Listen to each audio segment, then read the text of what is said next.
welcome to Will Throw the After Party to the Death, Conspiracies, and Skrulls episode. And you'll notice there's only 3 of us on screen tonight. It's because we are the Death, Conspiracies, and Skrull. And by the end of the episode, you have to decide who is Death, who is Conspiracy, and who is Skrull. You can let us know in the comments what the vibe is feeling tonight. I definitely have my suspicions on who the Skrull is this evening. It's definitely not the person who only remembered to take their puffer as the intro was playing. That's pretty normal behavior for some of us. But other than that, welcome to another after party. Welcome to all of our regulars that joined us live. And hey to everybody that's watching in the replay. And everyone give some love to Alexis, who was not able to join us tonight, but we'll be back to talk Secret Invasion another week. But tonight you're stuck with commentary from Liz, Marissa, and Sly. Marissa, how are you doing this evening?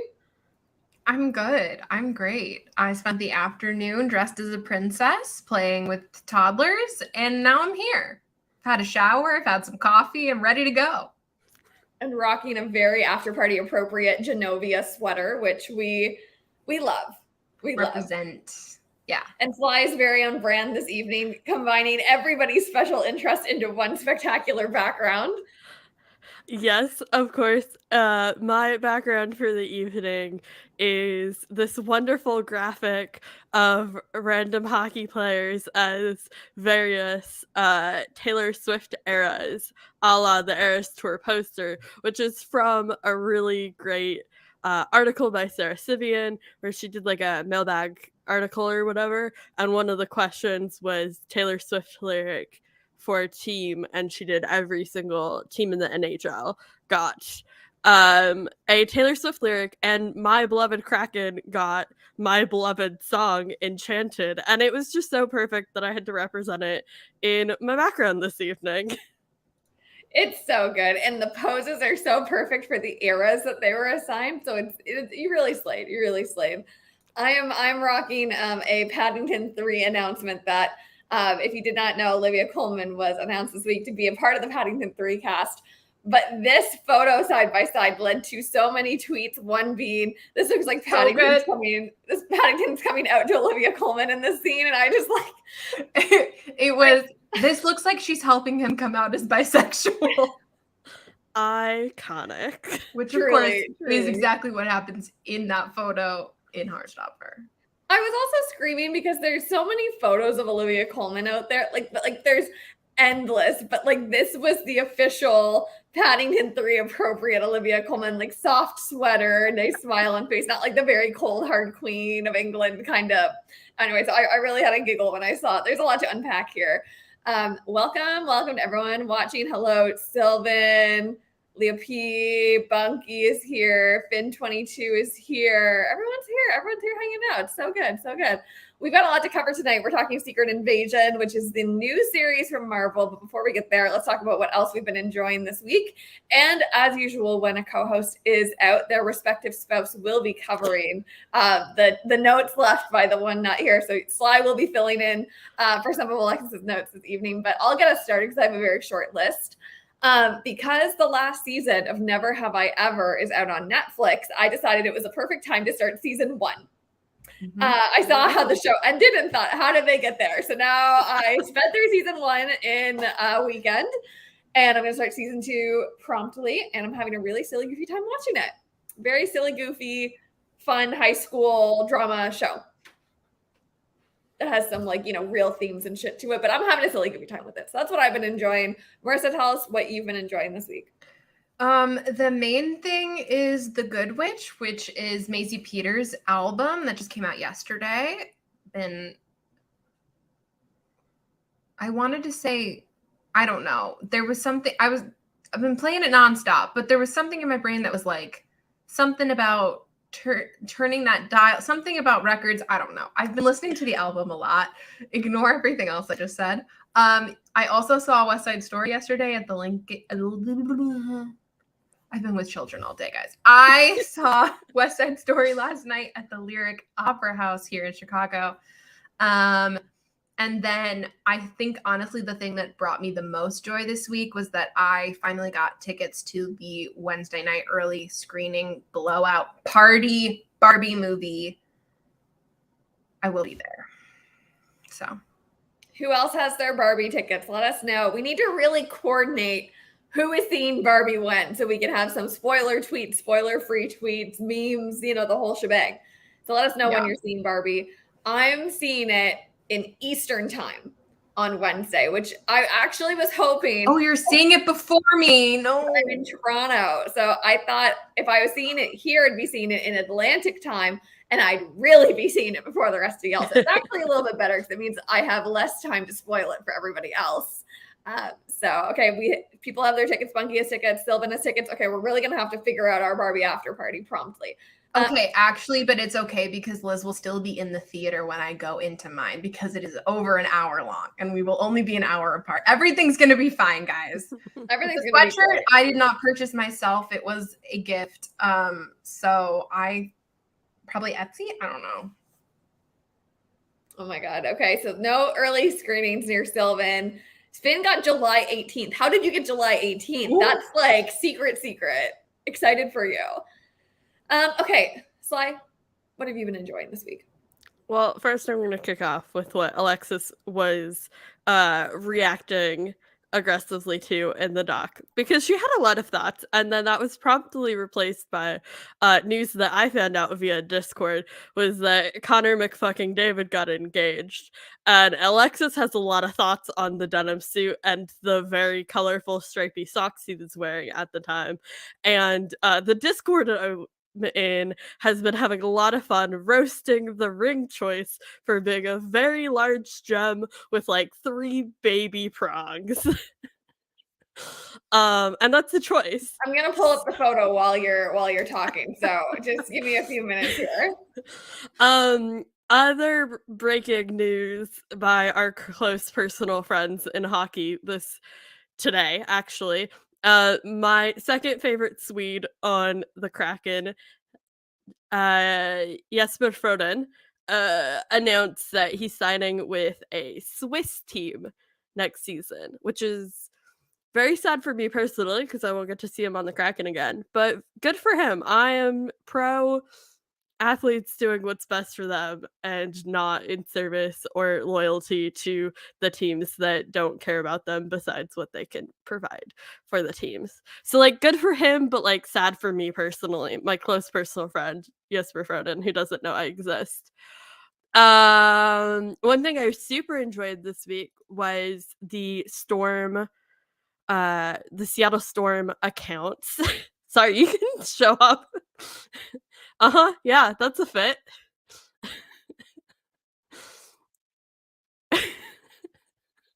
I'm really just enjoying Marissa's faces. It is so Canadian. I can't.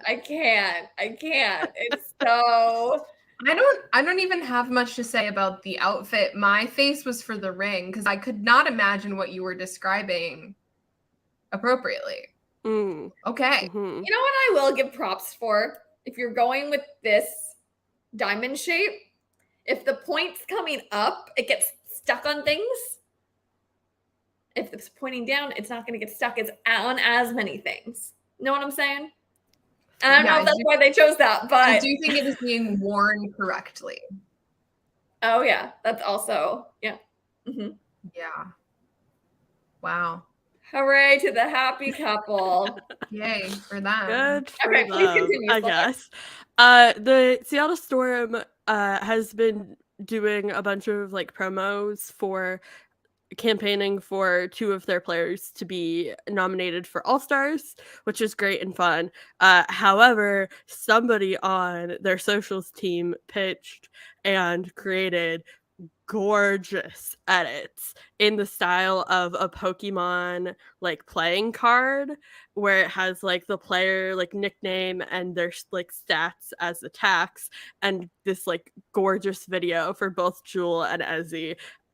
And I was just so enamored. Whoever pitched that, like, a huge congrats to you on making that happen, because that was one of the coolest like social media campaigns I've seen.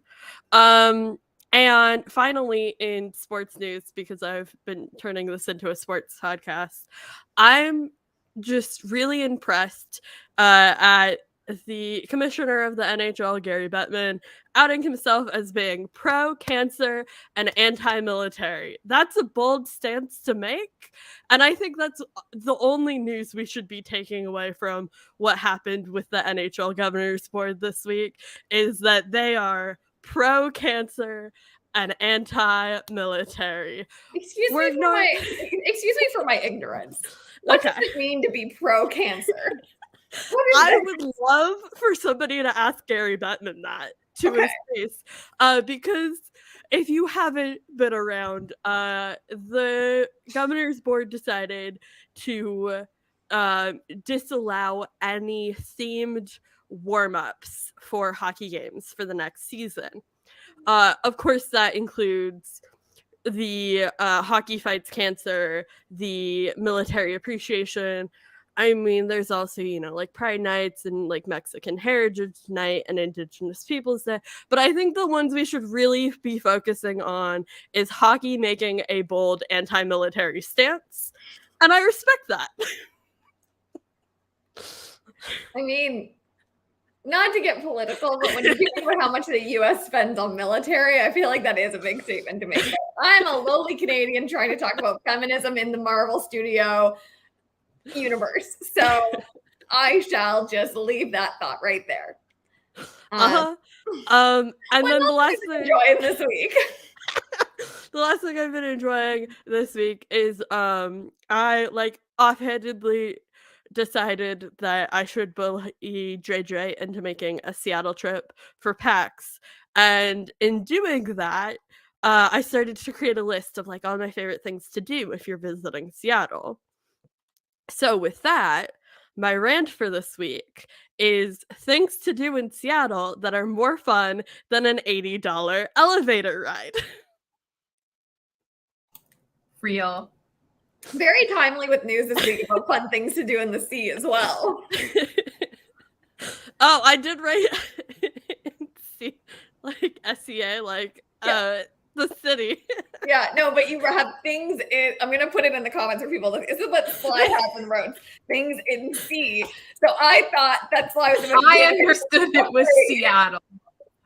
Listen, I now see where you're coming from, Liz, and you're so I was real. like, okay, Sly has a lot of opinions on submersibles. I'd like to hear it. Absolutely. But then you lost me at the more fun than an $80 elevator ride. I was like, you're going to talk me through submarines $80 on the West Coast and $250,000 on the East Coast. Like, talk me through that. But indeed. Listen, there are a lot of $80 elevator rides you can take in Chicago, and you know what? I never made Liz do one of them. Amen. The only elevators we rode were free. We love to see it. Oh, Liz is muted. I think she's having a full side conversation. We love to see it. I'll preface my rant while we do this. Yeah, go for it. I have titled my rant, "If Disney Wanted to, They Would." And I have been inspired by the Disneyland Pride Night because I have some things to say. Incredible. Oh my God, Disney Pride TikToks have really been keeping me going because it's absolutely outstanding, the people that are dressing in full costume and dancing their hearts out. Oh my God, it looked like so much fun. But I have some thoughts. Oh yeah, I'd like to hear all of them. That'd be great. Sly, what are you ranting about this evening? That was the whole bit that they just did. Oh, right. Yes, we do know exactly what you're ranting about. Yeah. Things in the sea, which means Seattle, that are more fun than an $80 elevator ride. Correct. I think, Marissa, we didn't talk about this pre-show. I'm assuming that you have maybe a topic for me to rant about. Yeah, I do. Sure. Do you want to, we didn't discuss this pre-air, which shows you. No, I got it. I forgot that I had to do that. I got it. Okay. So yeah. We've been doing this rant series where I'm doing how I would interview, and Marissa tosses me a subject live on air to tell you how I would plan an interview around. I was really disappointed. There was a really funny tweet about Aaron Tveit getting cast in Paddington 3. It is not true, but I really, really thought it was for a minute and wanted Marissa to tell you how I would interview Aaron Tveit about being in Paddington 3, which would really just be me grilling him about all of his life choices leading to Paddington 3. But I will not be giving you that rant this evening. Marissa, tell me and tell everyone what I will be ranting about tonight. No, unironically, before you said that, I decided you're going to rant about how you would interview the cast of Paddington 3, Return to Peru. Excellent news. Can I pull up the cast of Paddington 3 as a reference point? Yeah, it's like Antonio Banderas, Yeah. Rachel Zegler, Olivia Colman. There was somebody else in there. Obviously Ben Whishaw, who's the voice of Paddington. All I'm seeing is Olivia Colman. Returning. Hold on, Emily Mortimer, Antonio Banderas, Olivia Colman. Deadline wants me to watch an ad. I don't want to do that. Okay. All right, ready? Yeah. Shall we rant? Let's do it. Okay, Paddington 3. So this is really funny because I haven't seen any of the Paddington movies. I've only ever seen the bits. But I think the most obvious stunt is to get people to make sandwiches together, but maybe do it in like a British Bake Off style tent, like get the whole cast under a tent with British Bake Off and get them to make different dishes with marmalade or different like sandwiches, but they have to be fancy somehow. Maybe you get people to all make marmalade sandwiches, but they have to make their own bread from scratch. Either way, the cast of Paddington 3 marmalade sandwiches, that vibe. Okay, here's what I need to speak on. At Disneyland Pride Night, they had Mulan. Not only did they have Mulan was in her armor, like her army armor, like her father's armor, like dressed as Ping armor. And we can go into the whole why that was chosen to be the look for Pride Night. But what I want to talk about is you've had Mulan's armor the whole time and you're shoving her in a dress? All right. Okay. So first I'm going to start with the like square that has the Space Needle, because like that like square is cool and the Space Needle is like the least cool thing you can do there. Like, I mean, you have a Mopop, formerly EMP, right there. Awesome. We love a museum. We love pop culture, obviously. You got the Pacific Science Center right next door. There's the International Fountain, which is really cool. And you also have like PNB and the Rep right there. So Olivia Colman in the movie is going to be playing the Reverend Mother, who is described as a blithe and sunny guitar playing nun who runs the home for retired bears. So I want to get other animated bears to interview Olivia Colman, like get Winnie the Pooh. I'm trying to think of other Brother Bear, Cocaine Bear. I want all of them to interview Olivia Colman about like their qualifications to live in this retirement home. Bear in the Big Blue House. Mulan hates wearing a dress. There's a whole segment of her movie that she sings about, when will my reflection show who I am inside? And she like rips off all of this makeup and this dress. And she's like, no. All of the merchandise, all of the meet and greets, if you had not seen the movie Mulan, you would think that she fucking loves a dress. She's always in a dress. Her doll is in a dress. You can't even buy the armor for the doll. Why is she always in a dress? Might I say transphobia? Continuing, lots of fun art. We got PNB, we got the Rep, we got Fifth Avenue, we got ACT, you got Paramount, you got Benaroya. There's so many fun things to see, shows to see, etc. Also, books. You got Twice Told Tales, my favorite secondhand bookshop. If you're going to the market, there's Left Bank Books and Lamplight Books, which is really fun. Nerdy themed stuff. You got Outsider Comics and Pink Gorilla Games. So this movie, it's Paddington in Peru, and the home for retired bears is in Peru. And there's going to be an adventure where mystery plunges them into an unexpected journey through the Amazon rainforest. And this isn't how I would interview them, but God, are they going to like do some consultancy with the local indigenous people that know the Amazon rainforest? Because how do you do a movie about adventuring through the Amazon rainforest and not consult the indigenous peoples? So I just got to throw that out as a blanket statement. They better have a plan. I know why Mulan is always in a dress, because they can sell the dress that way. Time for Marissa to bring up her capstone project. The point of the Disney Princess's branding, of the Disney Princess as an idea, is so they can sell merchandise. What is the major merchandise that they sell? The costume. Mulan needs to be in a dress so they can sell the dress to little girls. But clearly, if they wanted to, they would. Put Mulan in the goddamn armor, please. I just wish I could I'd defer all of my time to Marissa's friend this week. Okay, now we're gonna talk about things to drink. We got if you're going to something in the old convention center, you gotta go to Juicy, my beloved. My favorite coffee shop in downtown is Anchorhead Coffee Company.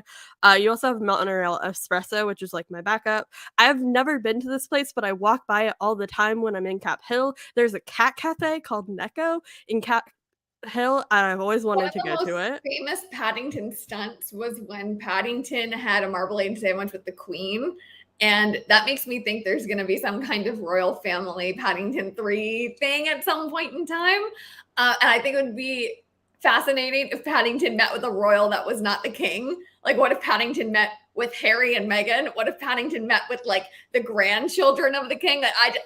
I think that there's an angle there, but I think that would be the last thing I would pitch for Paddington 3 promo.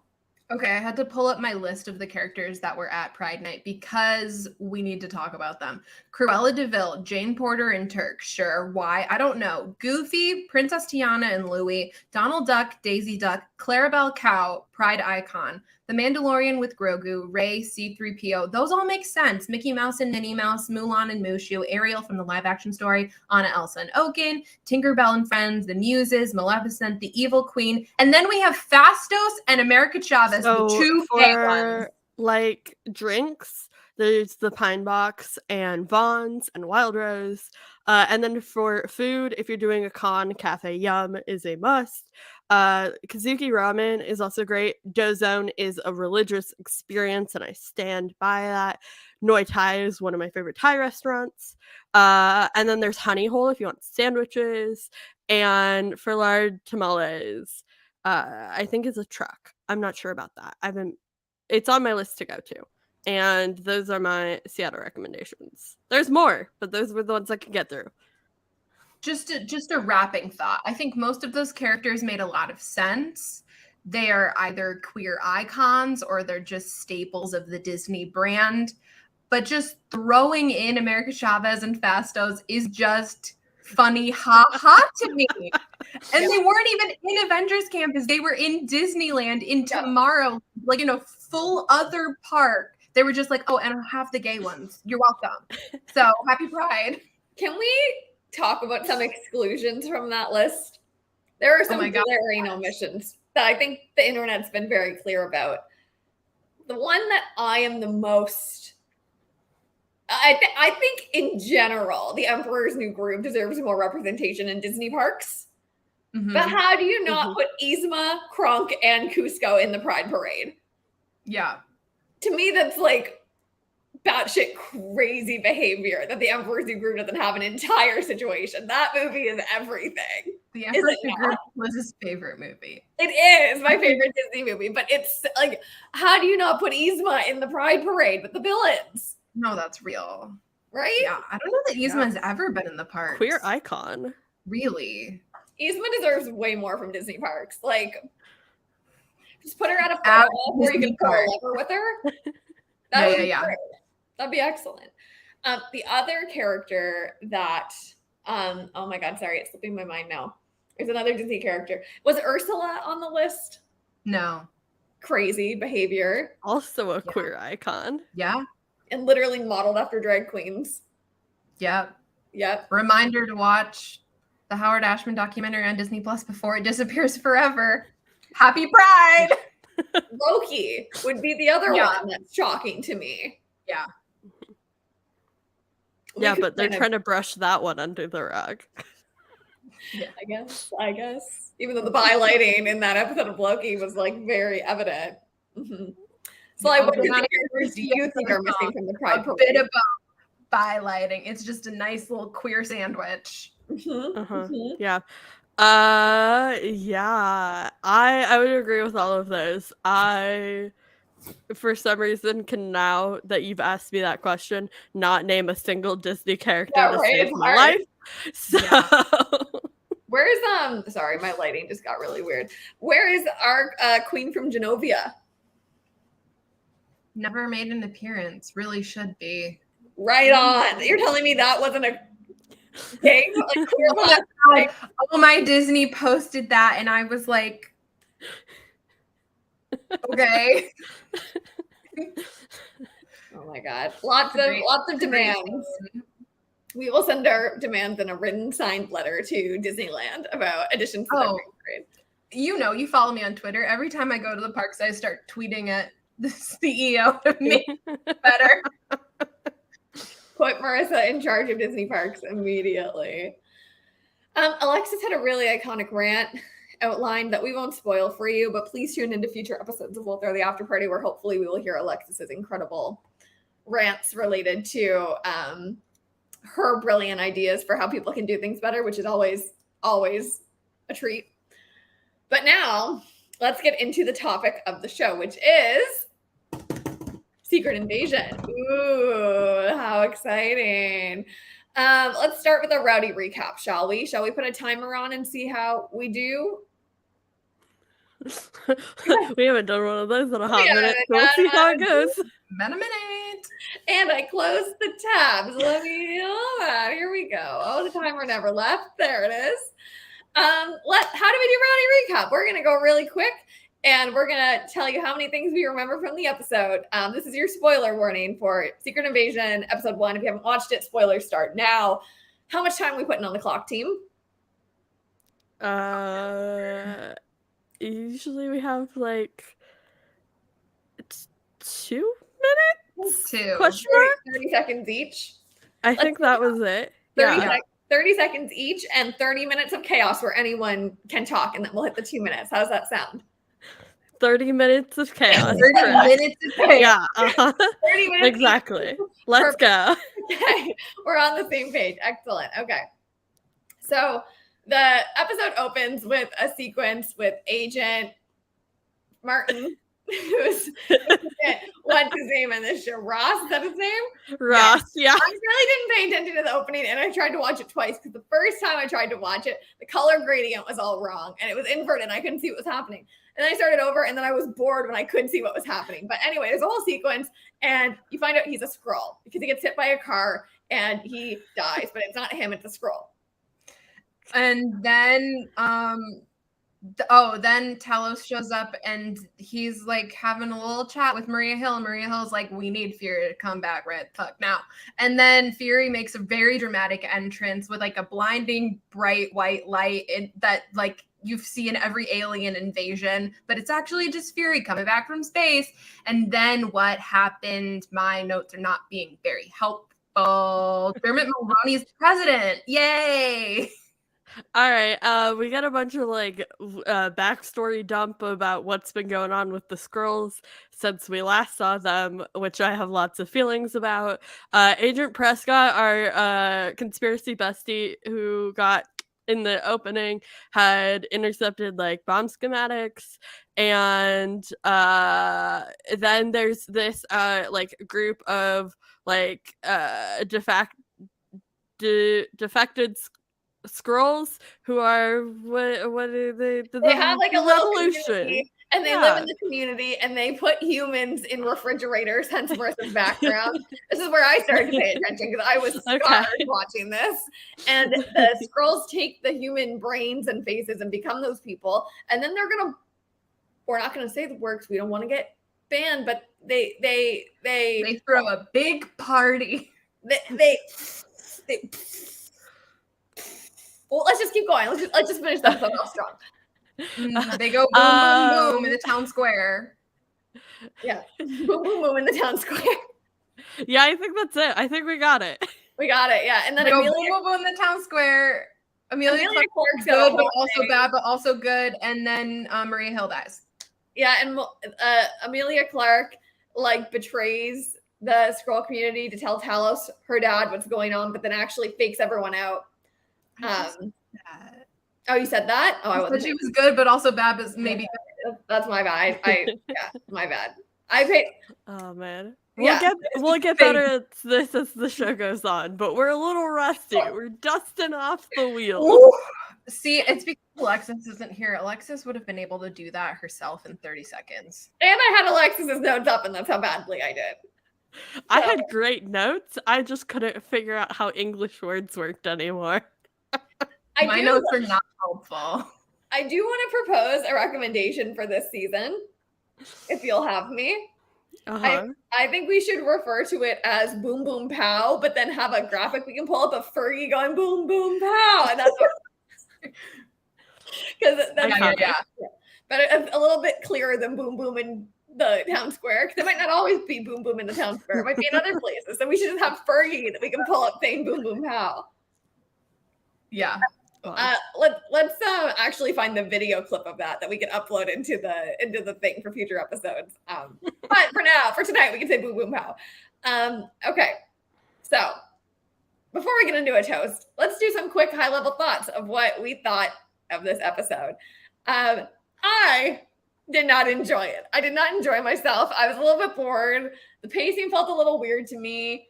I love Samuel L. Jackson. I love Olivia Colman. I love Emilia Clarke. I don't know why it was not sticking for me. I was just like, okay. So that's where I'm coming in. I'm giving it like, if we're doing an Alpine scale, it was like 3 Alpines to have accessories. Okay. Marissa? I liked it a lot. Some might venture to say love. Yeah, I had a really fun time. I entertained myself a lot in my notes. I pretty much immediately was like, oh, this is my show, this is my show, this is my show, this is my show, this is my show, this is my shit. Can you do that too? Very Falcon and the Winter Soldier. What? Your mic just looped, and it was just like, this is my show, this is my show, this is my show. You also got that. That was great. I was like, Marissa making a diss track apparently out here. It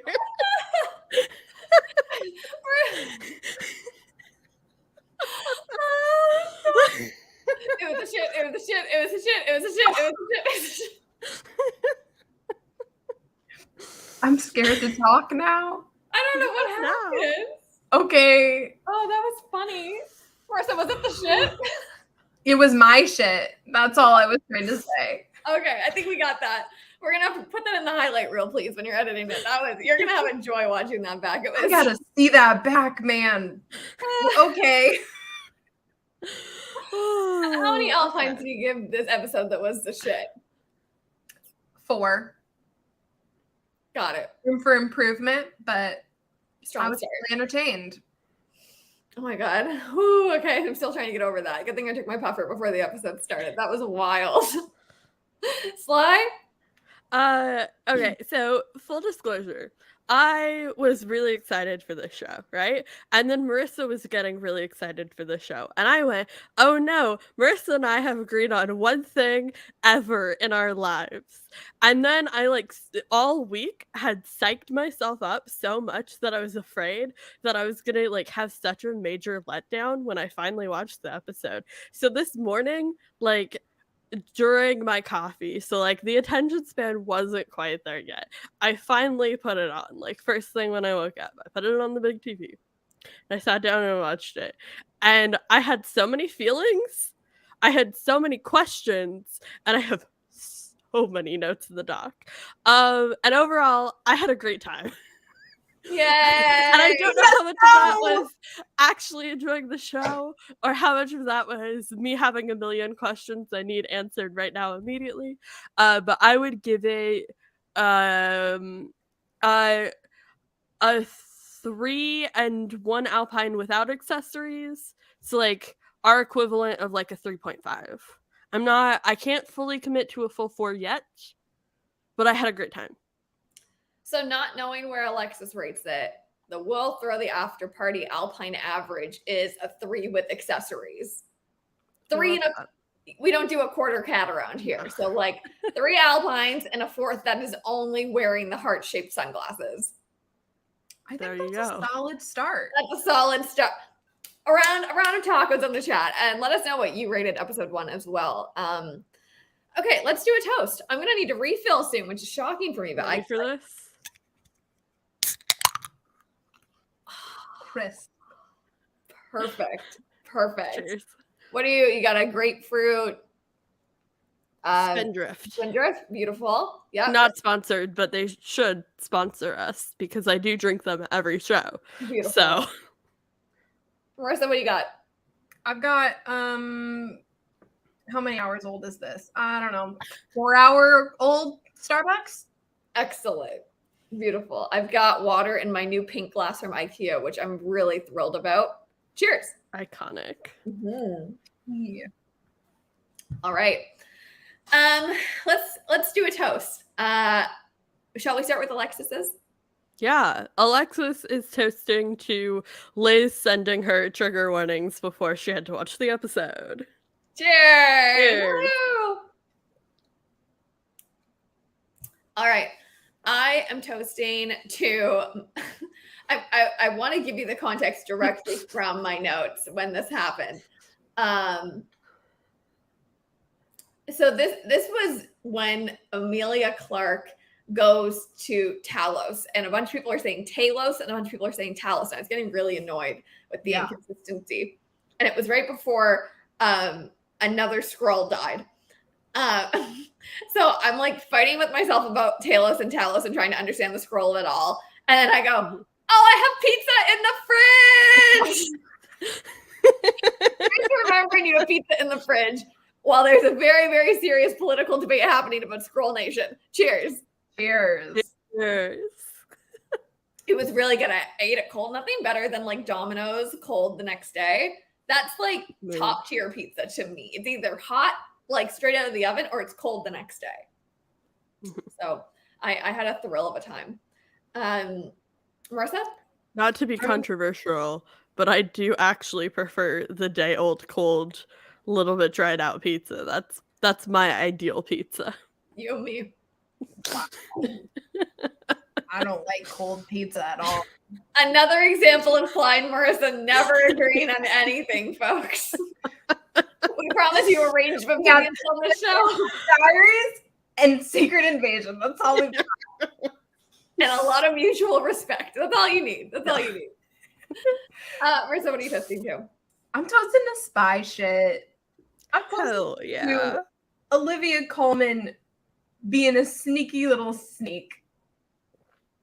Sneaky little sneak. Yep, we love that. And Sly. Oh, I had two, and then I didn't actually pick one of them. So I'm just gonna give you the whole thing I wrote down. Conspiracy board bestie, you deserved better. Of course, in reference to the two people who died before the opening credits. Shout out to them. I respect that. That was a bold choice. And then I also put or Skrull wine. Skrull wine. Tell me more about that. I'm genuinely dying to know. I have so many questions. I need a Skrull sommelier to come in and tell me all about this Skrull wine we got going on in the compound. What's going on there? Cheers. Cheers. Okay, let's do some what the fuck moments of the week. I need to top this up, so I'm gonna go do that. You guys get started on your what the fuck moments. All right. Great. I'll kick it off with Alexis's because I realized I probably should have been saying prost for our toasts, but that's fine. We don't have to stay on theme all the time. Alexis's WTF moment this week, which, oh gosh, we haven't done this show in so long. I swear we had. There we go. Look at us being on brand. Yeah. Alexis's WTF moment is Marvel Studios' interpretation of the mother country and all of what they were trying to sell off as Moscow. Yeah. There was just a running ticker in my brain of like, what's Alexis gonna say about this? Is this Russian, right? Are they speaking an actual language right now? What's going on? So I'm bummed she's not here to give that, but I'm sure there'll be more next week. My WTF moment of the week is Everett Ross's slay little scarf he had on. I wouldn't call it a cravat. I wouldn't call it a bandana, but it was like something of the sort. Just a little scarf. Scarf. And immediately I was like, why are you wearing that? And you know why he was wearing that? Because that was not Everett Ross. That was a Skrull baby. So my WTF moment of the week is, I guess, me not being hip to the fact that that was a Skrull quick enough. I did eventually get it before he died, but not fast enough.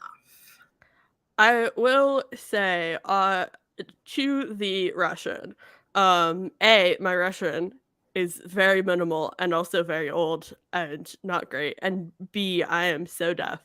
I did have a note as I was watching, that I am once again asking for captions in the spoken language because all I heard during that bar scene was Pajolsta and Biba. And I was like, okay, please, beer.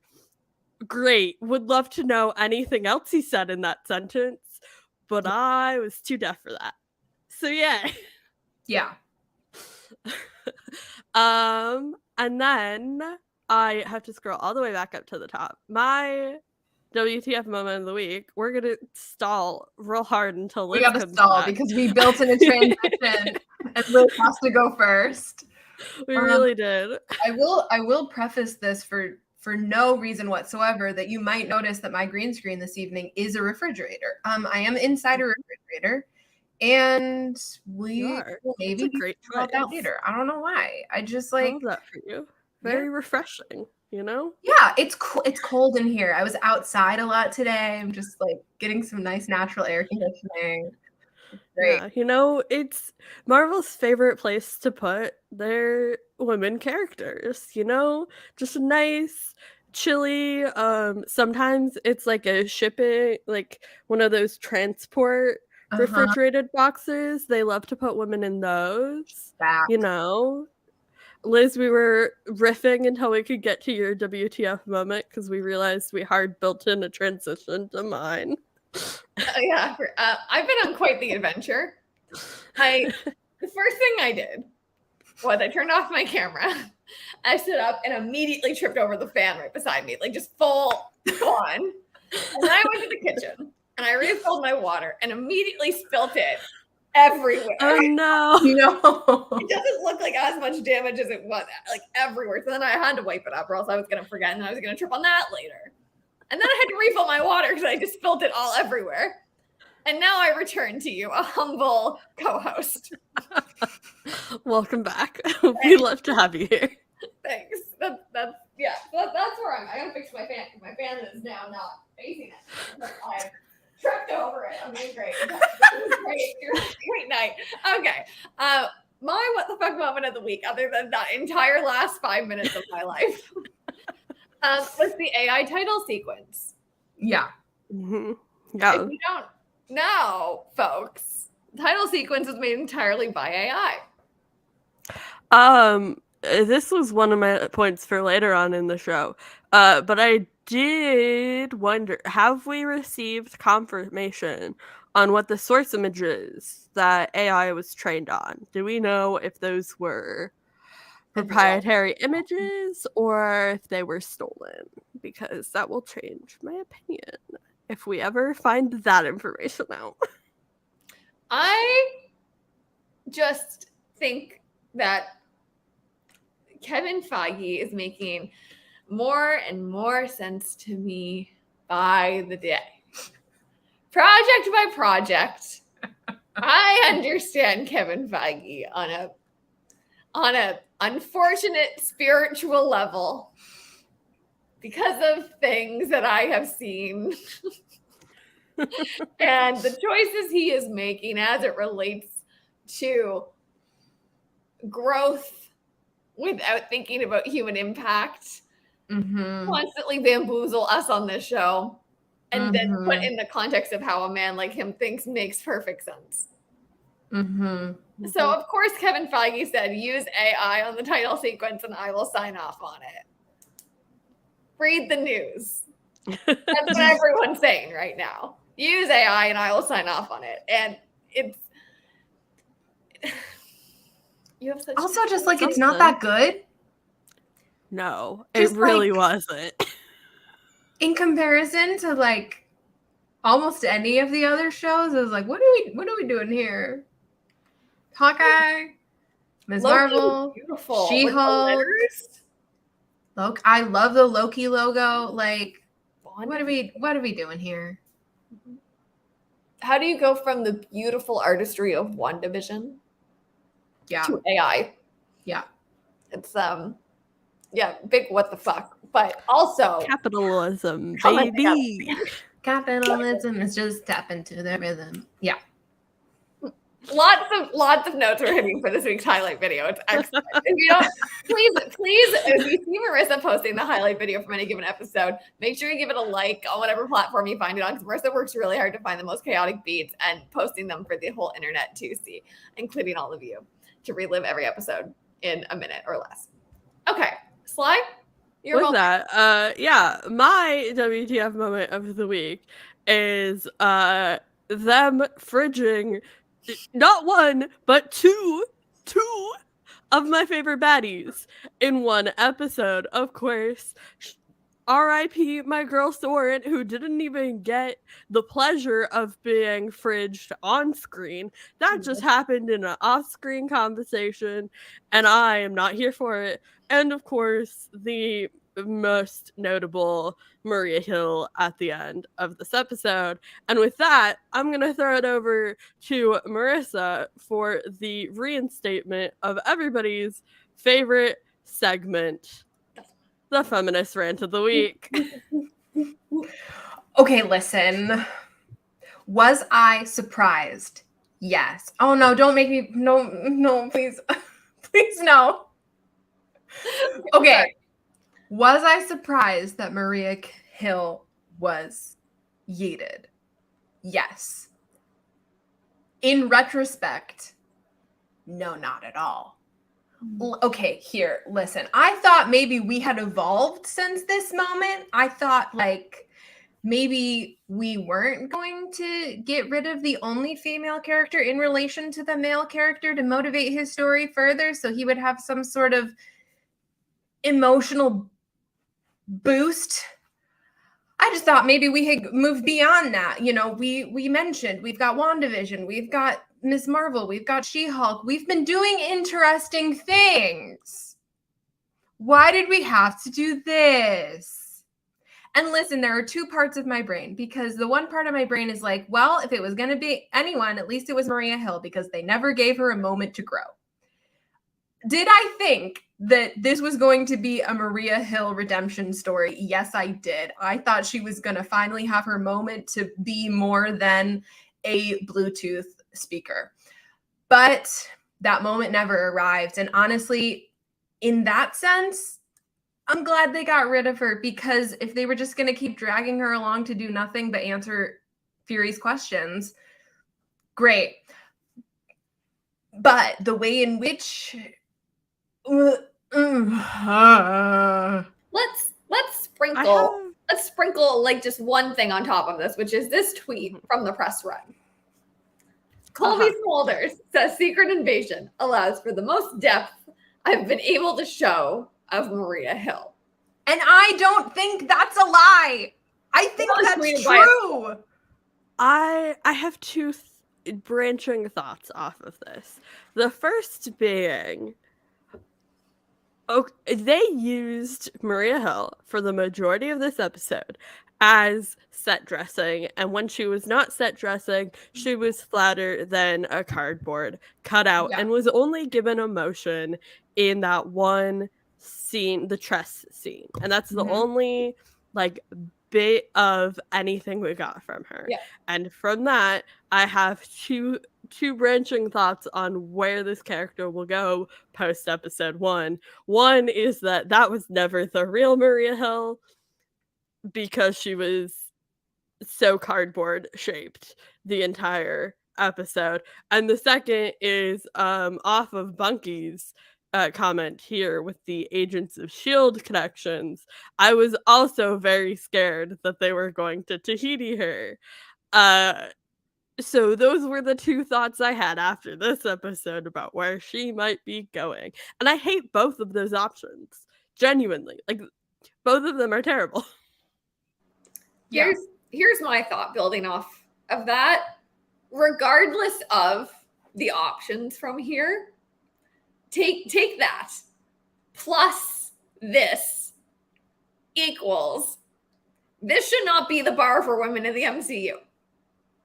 Even Correct. if it's true that Colby Smulders really believes that this is the most depth that she's been able to show of Maria Hill, that is sad. That is sad. Yes. And the key, be able to show. Like, how much was she trying previously that got nixed? How much was she given to work with that would allow her to show? I mean, she wasn't given anything to work with here, arguably. How many scenes has she filmed that have just been cut and cut and cut and cut from previous projects? That, like, the emoting, like that could even be in reference to I saw the final cut. This is the most I've been able to show that's made it in the show. Mm-hmm.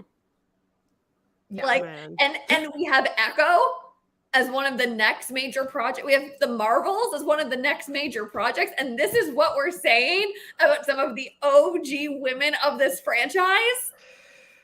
Yeah.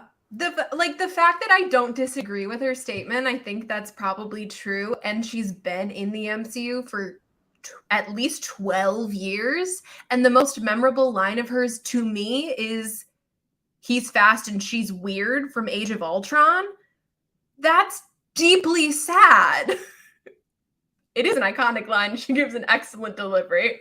But it is iconic, but that was sad. Agents of S.H.I.E.L.D. That was how many years ago? Yeah. Like, we've seen her how many times since then, and it's still, like, the most memorable we've gotten from her. And anyway. If they bring her back, or they decide to, like, you know what I mean? Yeah. It's still, with the caveat that at one point, if you've watched every MCU property, you think she's refrigerated.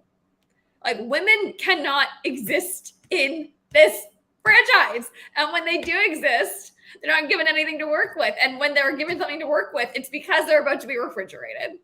And you know what? Yeah. You can say the same about Wanda. Exactly. That's where my brain went. Immediately, Bestie, you nailed it. Same hat. Yeah. Same with Gamora. Gamora is another beautiful example of this. Maybe not beautiful. Same with Nebula.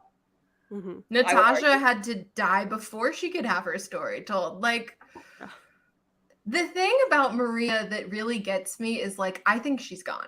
I think she's done and gone. Mm-hmm. But there was no indication for that. Like, with Aunt May, I knew that was coming. With Natasha, they were building to it at a certain point within the movie. With Maria, it was a, like, jump scare. And I don't think they're going to work back from it.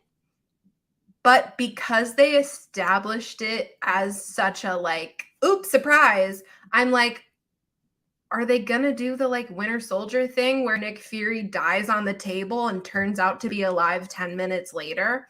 Are they going to do the thing where you saw her body alone in a square bleeding out, but actually it was a Skrull the whole time? Like, where are we going from here? And I don't trust them at all. Where you get killed off in one project and then brought back in a completely different project and have to explain that, like, yeah, get a robot brain, like, yeah, fun times. With that, we're going into the most serious segment of the week. Yeah, we've done the feminist rant. We've talked about AI and the importance of keeping graphic designers and motion graphics employees employed. And now we're talking about Sly. My favorite segment, my crowning achievement within the show, the best segment, Plumbing Corner, which I thought we had a thing for, but I cannot find it in our million folders. So we have the original thumbnail for you this evening. And we're thrilled to be talking about plumbing in the MCU. Woo-hoo! So, if you don't know the origins of this segment, you really need to go back and rewatch the episode that we just showed you the thumbnail for, because it will show you how all this started with this stupid shower and what if that I'm hyper fixated on to this day. I want answers, Kevin Feige. You can send it in a padded envelope. So I thought what we would do this week is really establish the future of this segment in a way that everyone can enjoy and appreciate. So let's talk about what qualifies as plumbing in the MCU.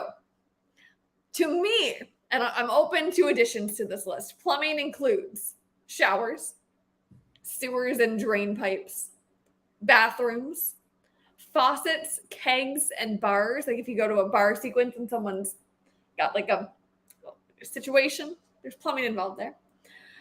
We have to see where water either emerges from or where it ends up. And then we shall rate the plumbing out of 10. What do we think?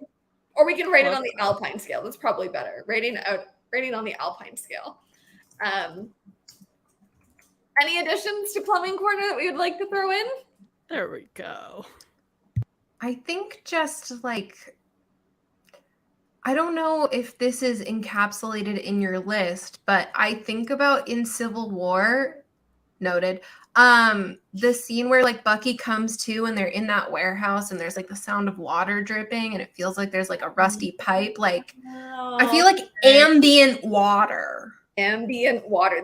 That's a really good ad. I accept ambient water.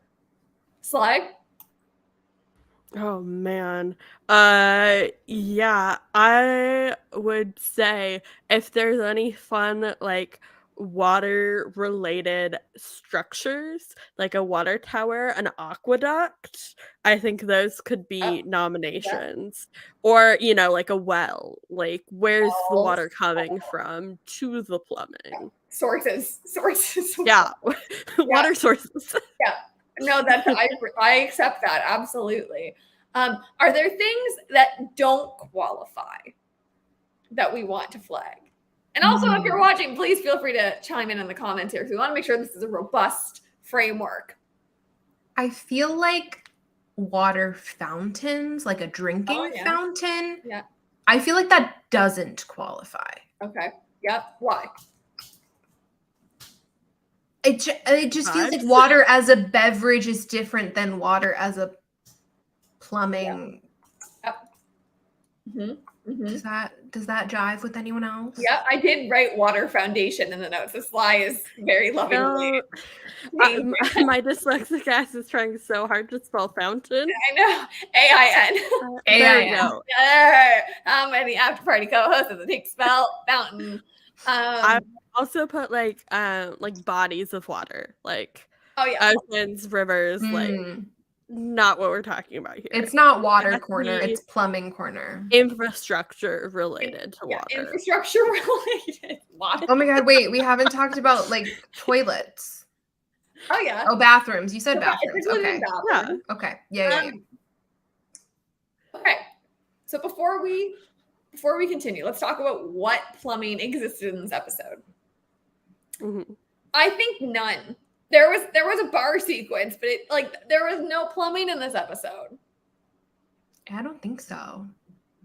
You could make an argument for like the bar, and you could make an argument for like, wasn't the mirror that he looked into deeply like above a sink, and so like that's kind of maybe.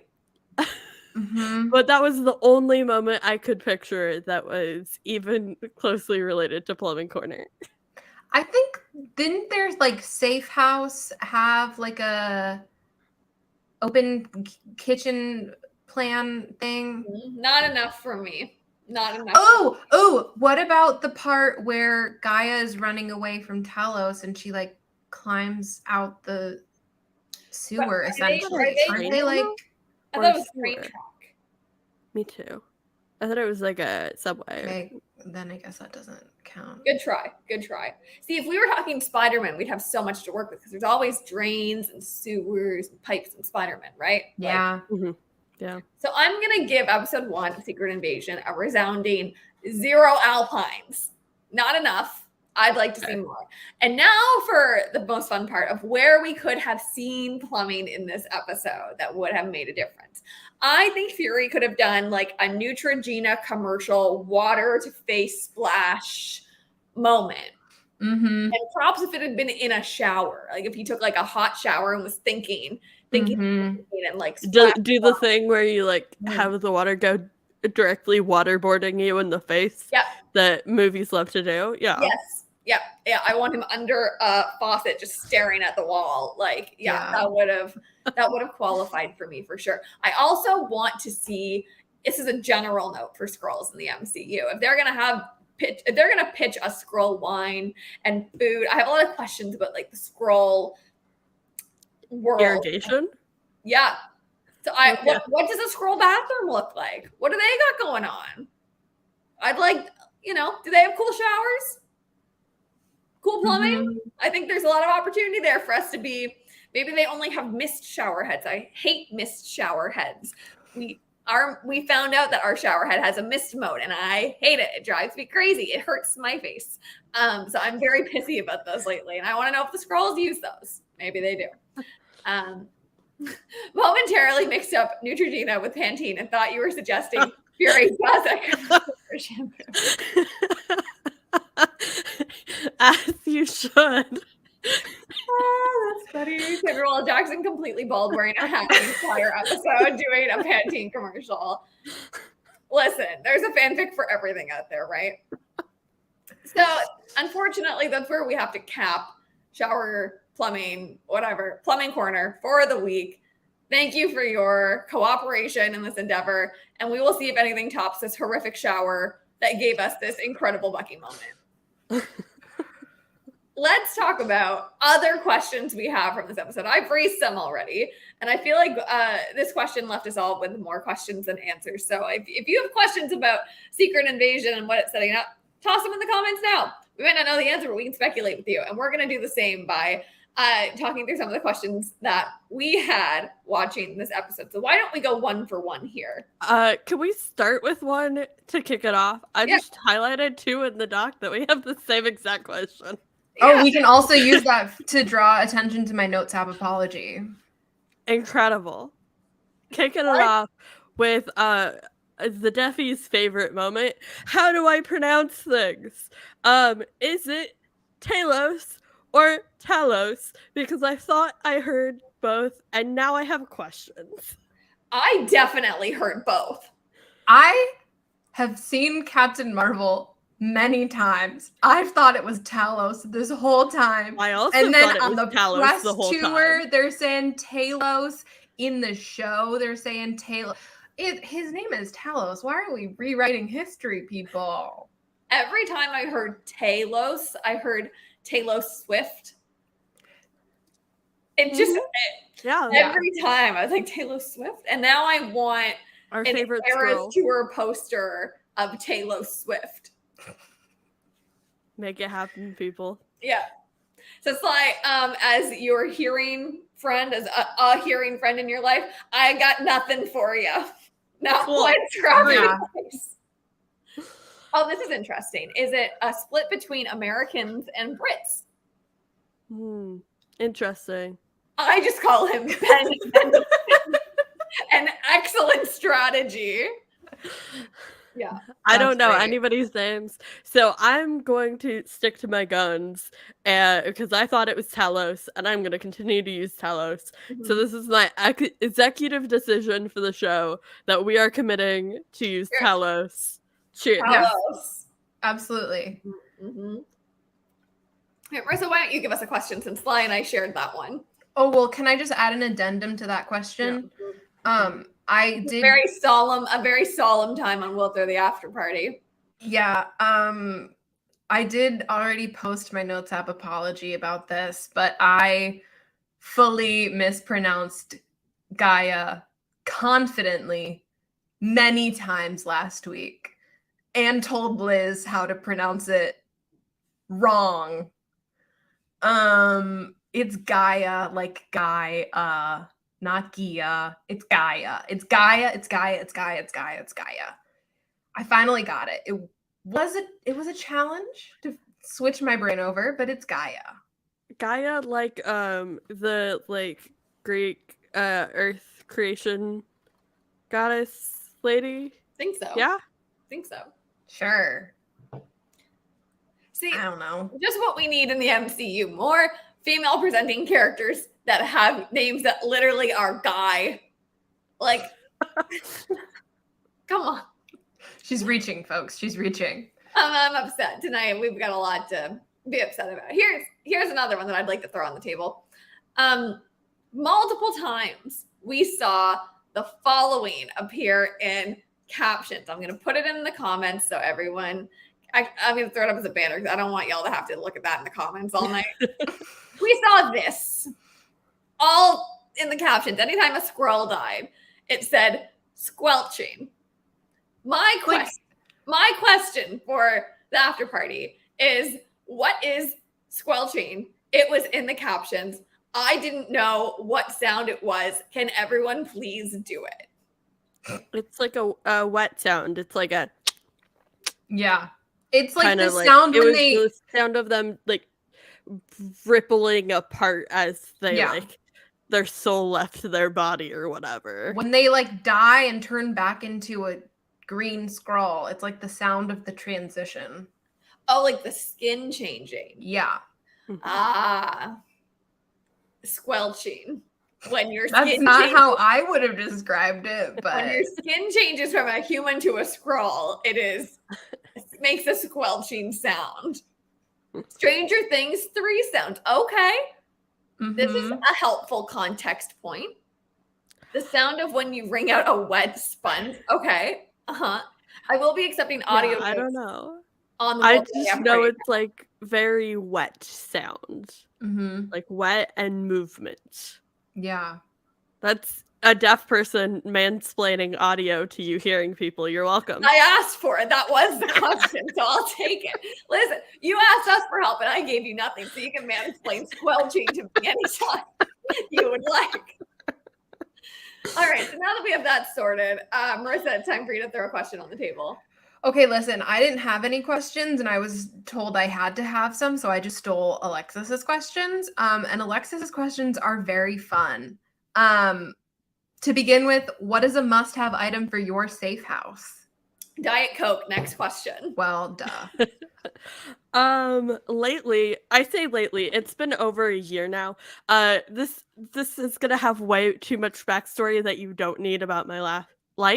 But last year during the Summer Games Fest, E3, etc. week, we did a big, huge coverage with Point in Progress and our friends at 6-1 Indie. We did a whole crossover moment. It was great. And offhandedly, during one of those episodes, I don't remember which one, I'm sure you could find it somewhere, Mike, my friend from 6-1 Indie, said something about animal crackers, and then I got a craving for animal crackers, and then I bought a giant thing of animal crackers, and then I kept buying giant things of animal crackers, and they're like now my like most consistent safe food. And I do have 1, 2, 3, 4, 5, 6, 7. This is my 8th like big container in the past year of animal crackers, so I think that has to be my answer. That's one of the an things amazing that answer. I have not been able to find a good gluten-free version of. It's like a Teddy Graham or an animal cracker. Okay, and here's the thing, I can't do like a Teddy Graham. I tried to get Costco animal crackers one time and I could not do the texture. It strictly has to be the Safeway Signature Select like store brand animal crackers. So yes, please Safeway sponsor me. Marissa? Okay. I understand this is not how safe houses work because I've read a lot of fan fiction, but I need internet. And I understand that's not possible. A secure line. It would that's be what a I lot need. of work, but yeah. You need SafeLink. Is that what it's called? The Elon Musk internet that you supposedly can use from anywhere? I don't want that. Okay, well, I'm trying to help you. You're in a safe house. Okay? You need a secure Ethernet connection with a really good VPN. Like, we can make that happen. Yeah. That'll be Sly's job. I'll go to the grocery store, make sure I go to Safeway, and then Sly can set up the internet for Marissa. That's the plan. Excellent. I'm gonna completely speak for my missing partner here. I think Alexis's answer would probably be like a piece of clothing from all the people she cares about. Like Oh, that's one clothing That's very item from nice. everybody. wholesome. I thought you might say like a knife. Oh, I mean, I think that's given in a safe house. Right. Okay. We are assuming the safe house is like a stocked place. Okay, on it. It's like a one luxury item situation. Okay, cool. Uh-huh. Got it. Okay, so give us another question from your list. Okay, the like deep red sweater thing, it's like really tight on him. That Fury was wearing in this episode. How do we feel about that costuming choice? Gonna see if I can find a picture of it. I- Marissa, you can start. Oh, it's actually the one that's in this tweet. Or was it? Oh, yeah. Yeah. And it also he had a red hat as well. So let's just pull the hat into this as well. I honestly thought the Yeah. styling for the show was like, oh, sorry, that photo is grainy as the start of time, but I thought the styling was good. Yeah, I don't have any real feelings about it, which I think means it was successful.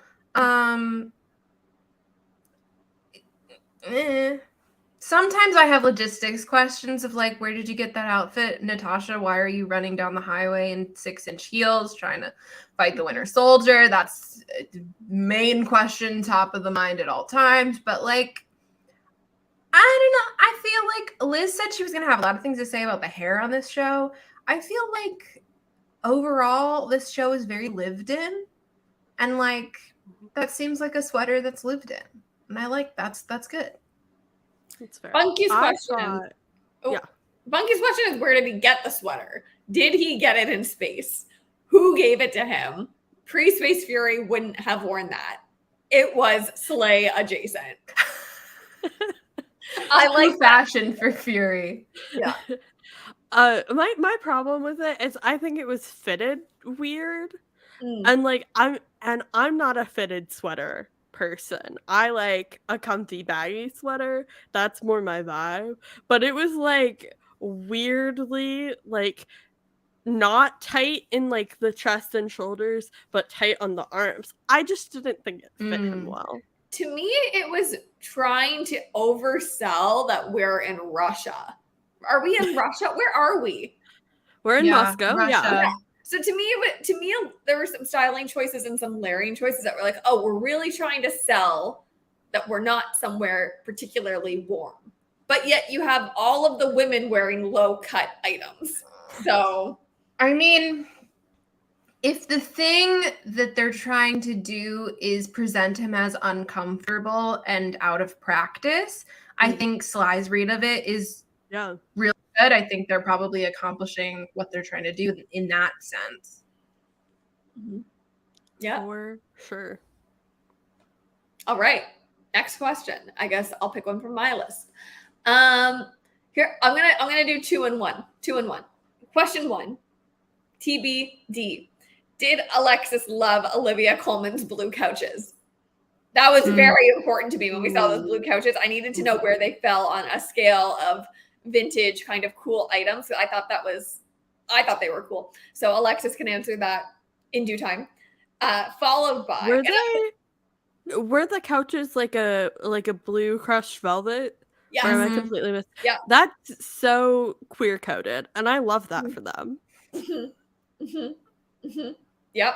I also want to be clear, it was only Alexis's opinion that apparently I cared about. I didn't know everybody else's opinion on the couches, including Marissa. Marissa is the owner of a blue couch, and I completely did not think of that until this moment. So we'll just move right along. Second question we already started to cover. Is Skrull produced wine? Is Skrull produce wine and goods gluten-free? Do Skrulls have gluten intolerance? That is such a brilliant question, and now I am dying to know. Like when that guy was in the car, he had that piece of Skrull fruit. What the heck was that? Can people be allergic to that the way you can be allergic to like acidic fruit? I'd like to know. And how does that impact like the molecular changes in their bodies when they take other shapes? Like if you are taking the shape of somebody who's gluten intolerant, can you not eat gluten in that human form? Yeah. Like I have so many questions. if you become a human, even if like the molecular structure doesn't change, you still take all of their memories. So if you take all the memories of a human that's gluten intolerant, does it make you not want to eat gluten? Would a Skrull even try and eat gluten? Food intolerance in the Skrull universe is of high importance to me to understand immediately. Yeah, wow. They traded gluten tolerance for radioactivity tolerance. 10 points Maybe for that. Indeed. Beautiful. Bunky is still talking about the sweaters also. Why do humans in the MCU need spacesuits on other planets, but aliens don't need suits on Earth? Great question. Do they just... Anyway, I don't have an answer to that. Who's next? I mean, we could talk about the inconsistency in the world building and like the MCU's take on exoplanets, et cetera, and the inconsistency of like gravity and pressure and atmosphere, but like we're not scientists, so yeah, we're barely adults. So I am a teenage girl, only 25 years old. Marissa, toss another fun question at us. Okay, let's see. Who would you want to be your co-pilot in an MCU car chase? Of the co-hosts on this show? I'm really not clear. I think the four of us. All of these questions are about the four of us. Sly. Because I've driven with Marissa, and I think Marissa's a safe driver, but Marissa doesn't think Marissa is a safe driver, and that makes me doubtful about how Marissa... No, Marissa thinks Marissa is a safe driver. Anyone else that's not Liz does not think Marissa is a safe driver. I had a great time driving with you. Maybe it's just who I drive with on a regular basis. Like, either way, I think Sly would go absolutely berserk in a car chase in terms of getting the foot on the gas. Yeah. Mm-hmm. Yeah. Yeah. That's gotta be the answer. Wow. Okay. Well, you can't pick yourself. I would pick Liz because I love Alexis too much to have to put up with me being stressed and driving. Like that's not a good experience for anybody. And I feel like me if things went south. No, I think that no matter what came out of my mouth while I was in a stressful driving experience, Liz would just brush off. It's true. Like not take personally and be able to redirect my navigation with like no concern to all of the mean things that were coming out my mouth that was not directed at Liz. That's very accurate. Yeah. There's also this, which is I pick Liz so we can drive through McDonald's train car. Do you really want to know how many times I've been to McDonald's this week? They welcomed us back. And the drive-thru, I'm getting regular status. Yeah. In the drive-thru, they're like, oh, it's so nice to see you again. We missed getting you. a welcome back in the drive-thru is a deep. It's also because when the McDonald's app gives them your name, right? Oh yeah. So now they recognize names coming through. Yeah. So, and also some of us can only eat 3 things from McDonald's: a hash brown, a French fry, a coffee, or a Diet Coke, or another fountain drink. So I think they see the name and the only order I ever order, and they look at their system and it's only one order forever and ever, and they figured it out pretty quickly. Also, dollar drinks are back, y'all. So why aren't you going to McDonald's every day to get yourself a little fun iced coffee for $1? Come on, it's in the budget. That's my plug for McDonald's, I guess, this week. Let's do another fun question, and then we'll go back to the hard-hitting ones. Okay. Some of these are not as fun. Okay, who would be the best at determining who is a Skrull? Marissa, easily. Yeah, 100% Marissa. I'd have no clue. Yeah, I think that's true. I was feeling really confident about this episode. I was like, Ross is a Skrull immediately. Boom. And then we got to the end and I was very confused. So my confidence is a little shaken, but I think of the 4 of us, probably it would be me. But It's the little details that you can pick out. Like, you Yeah. can identify a wig like nobody else. Like, I think that skill would transfer. You would notice the little weird, like, inconsistent mannerisms or whatever. Mm-hmm. Mm-hmm. Display little scarf. Display little scarf. Alexis wants to know if we're supposed to know how long Watson has been a Skrull, because she does not. Does anybody know how long? And of course, that is Agent Ross. I believe it's only that scene. That's the vibe I was getting. I But believe it's I was not only sure. that scene, or like maybe the last 2 times Prescott had been in contact with him. But yeah, I think it's only that direct communication. I don't think the broader universe of Everett Ross has been affected by a Skrull. That's so valid.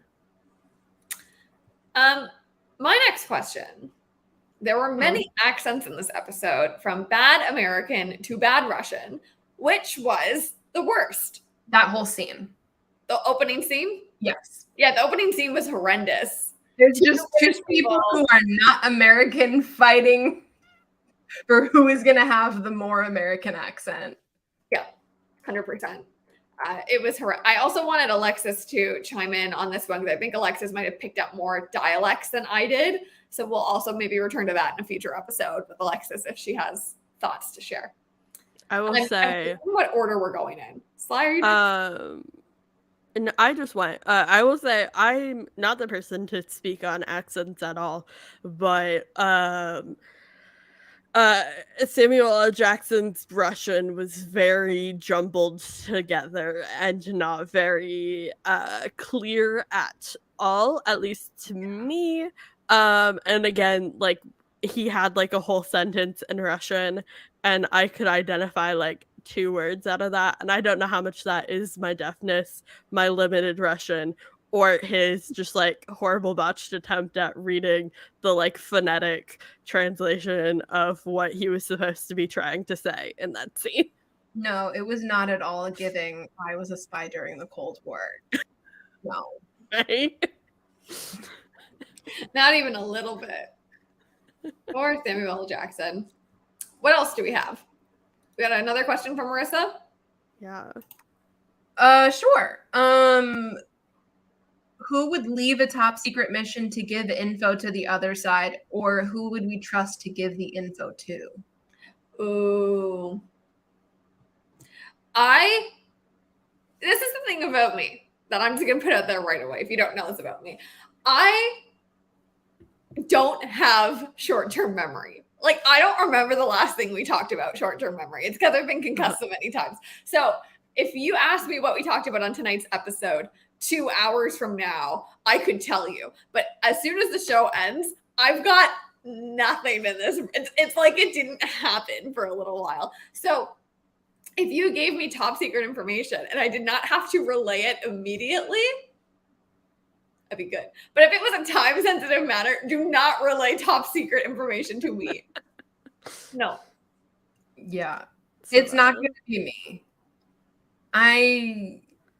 I'm too honest. I'm not. You can give the information. Yeah, sure. Yeah. I think you would be on the receiving end, maybe. Yeah. I'm going to be fully honest with y'all. I would be the person to leave a top secret mission to give information to the other side if I thought it was in my best interest. Well, okay, if I thought it was in the best interest of like my cause and my goals or whatever, not like selfishly, but like I would definitely be the turncoat. Done. Nothing wrong with that. Sometimes the world needs a whistleblower. And I would probably go to Marissa if I needed it to be like widespread information, and Alexis if I needed it to be very concentrated. Yeah. Alexis is absolutely problem. Alexis is the right choice in either. I would trust Alexis to go find the person and give information, and I would trust Alexis to be the one sent to receive the information. 1,000%. Yeah. And Alexis would probably think of really wise questions to add around either side. Yeah. Mm-hmm. I'd be like, thanks, I gotta go to McDonald's to get my iced coffee. That's a lie. That's a lie. I would have gotten my coffee on the way there. 1,000%. There's no world in which I get the top secret information and then get caffeinated. That's not how that works. No. You're showing up to the info drop with the McDonald's iced coffee. Yeah, in like your shaking hand. the ice around in the cup still. Uh-huh. Making that really nice sound. As you have to. Yeah. That's the best part of getting the iced coffee is hearing the little ice clicking around. That's the best. Okay. I think we've made it through. Alexis has one more question, Okay. which was whether or not the memory wiping scroll thing is new. And I don't think so. I think that we've seen a similar, like the weird tendrily effect from Captain Marvel when Carol is brainwashed into being Veers. I'm pretty sure we've seen that effect with the whole scroll mind stuff before. I thought it was in the SHIELD facility. When is it? I think Which one? Close comes an Asian dude and does like a thingy.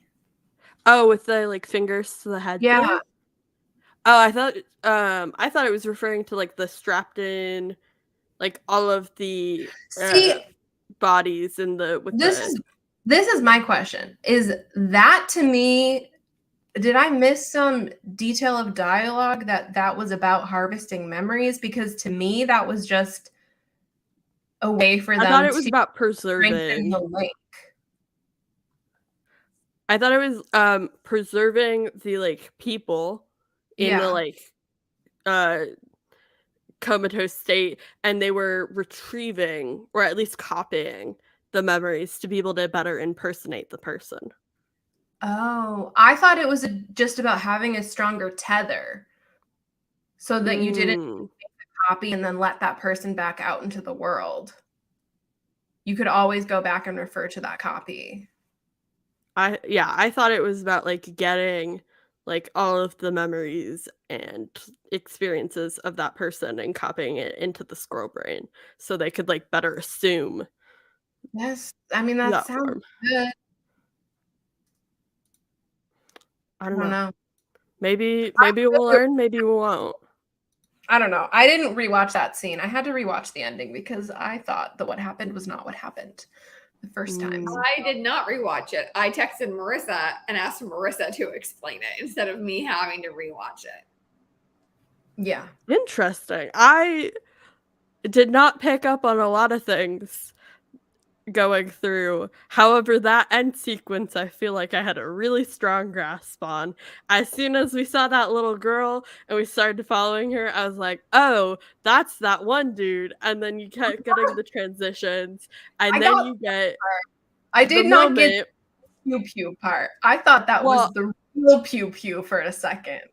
And that's the thing. I couldn't the first moment of the pew moment, I was like, is Maria the Skrull or is Fury the Skrull?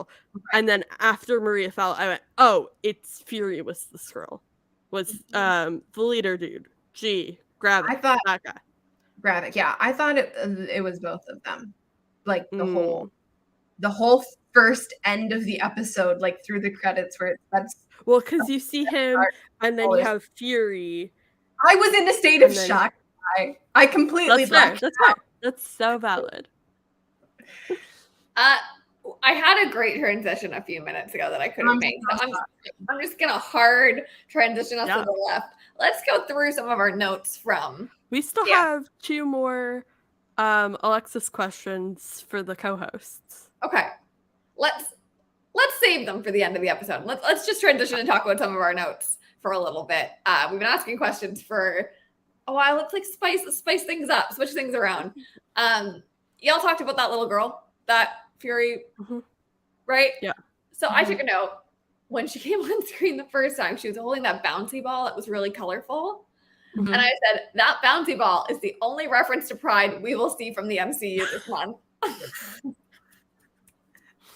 America Chavez, Pride Night, Liz, already proved wrong.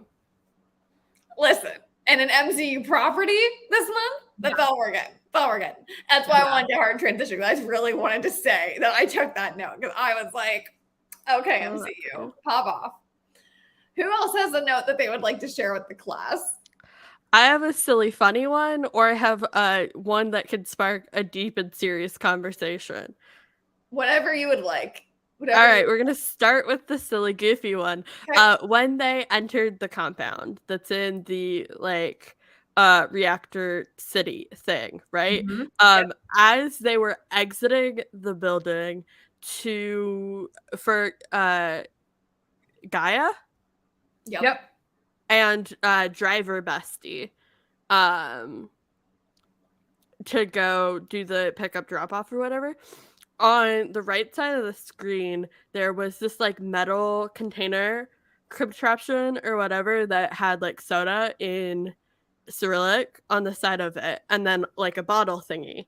And I said, I'm gonna need whoever designed that to make the bottle into actual bottles because it looks so cool. It's giving like Nuka-Cola from Fallout, and I want like the Jones Nuka-Cola Quantum like actual sodas that they made, but of whatever this soda was in that one frame. I want that in my life. An official request. Maybe Spindrift can make you a special drink. There we go. Plug them so many times on this show. Marissa? Yeah. One of my favorite notes is just the Avengers and then the like loopy eyes with the tongue out emoji. Yeah. The like because that's the energy with which Fury delivered the line to like, haven't you had a midlife crisis? And he's like, yeah, I formed the Avengers. That's the energy it gave me. It's like the Avengers. I also had some emojis in my notes. I had hi Don Cheadle with this smiley face. That was the only note I took on that scene. And that smiley face was a specific choice because my eyes did do this. And then the other emojis were, I was either saying mother with a crown for Olivia Colman from The Crown or mother with a dragon for Emilia Clarke. And that's how I will be classifying them moving forward, is mother crown or mother dragon. I still don't know if I'll ever write Gaia in these notes because it's either that or it's Emilia Clarke. Yeah. I had this fight would be so cool if we could see anything, and that was about Maria Hill and Gaia in the train, maybe sewers place. That one. That fight was cool. We finally got some Maria Hill hand to hand. Oh, I have a note about Marissa's notes. Let's hear it. Okay. Marissa wrote a note in the doc that says, so they're living in sparkly emoji, Chernobyl, sparkly emoji. And I thought that was like a genuine like thought. Like that is the location in which we are setting this base. And so I am unhinged. I was like, I didn't think that Chernobyl was approximately 312 kilometers southwest of Moscow. I thought it was a little bit farther than that. So I Googled, and it is a little bit over 1,000 kilometers. So then I pulled up like a map with like a radius tool to like try to figure out what would be 312 kilometers southwest of Moscow, and whether or not that location happened to have a like nuclear power plant in it. Because that is the unhinged behavior you got this morning. What did you discover? I found a town name. I don't remember what it is anymore. That was so many hours ago. Okay.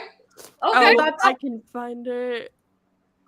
I love this deep research. I think it adds a lot to my viewing experience. My closest estimation of where this rebel base is this Russian city. Yep. That's where we're leaving that.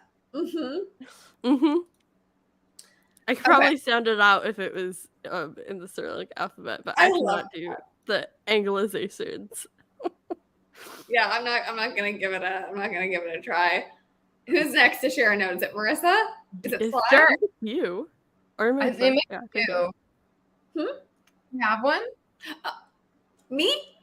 Yes. Yeah, you. Me. I have so many. Oh my god. I've lost track of what order we're going in at any given time, so y'all are gonna have to just jump in and say your notes when you would like to. Man, I have. Oh, can you do this one? No, I'm not saying that one out loud. Absolutely. Okay, that's valid. Yeah, we will. Who is this though? Oh, that's the guy that plays Gravik is Ken from the Barbie movie. He's one of the Kens. Oh, hi Ken when he came on screen. Love that for you. So when Maria got refrigerated, I said this.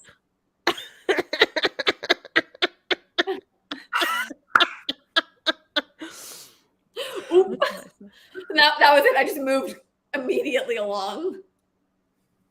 I'm gonna put I gotta mine. make it. Oh, hold on. This is my notes. Oh, wow! That versus.